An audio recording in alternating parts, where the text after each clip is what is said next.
everyone, it's Jennifer Emanuel, and today we're going to talk about how to lead yourself well through the war zone of comparison.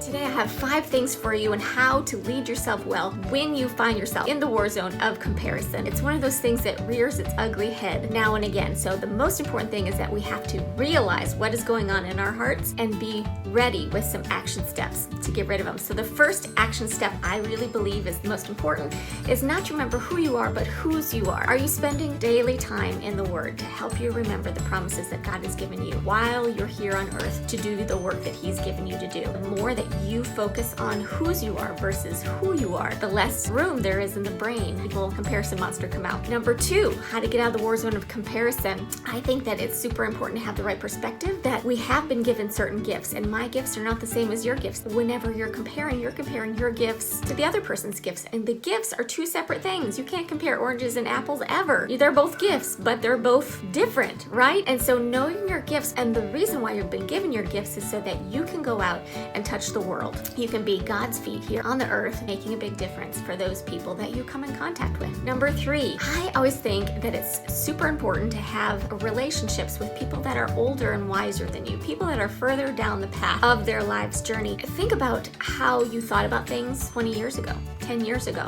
Perspective, experience gives you a lot of great insight, doesn't it? And so it would always be good if you're having that comparison issue to talk to somebody that's further down their road, further down their journey, that you can ask them, hey, what are your thoughts about this? So key to get those people's perspectives that are wiser than you, people that you look up to. Remind us of what's important. Okay, number 4, we're going to talk about hanging with the right people. Okay, just like number 3, we talked about getting perspectives of some people that are older than us, more wise than us.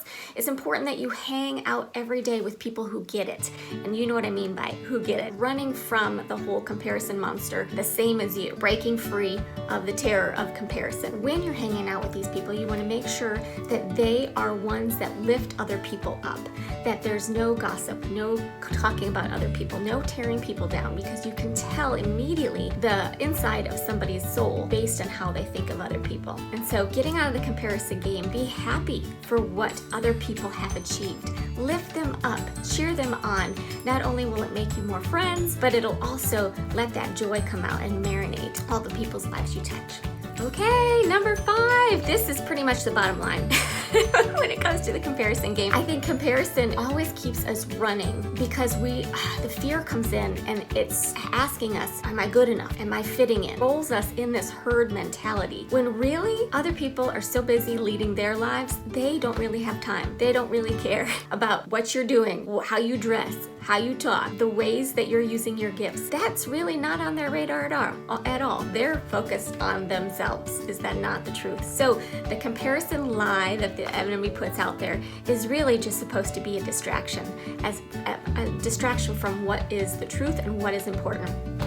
So I hope you enjoyed my 5 tips today on how to break out of the cycle of comparison when it gets in that brain and start rattling around and causing trouble.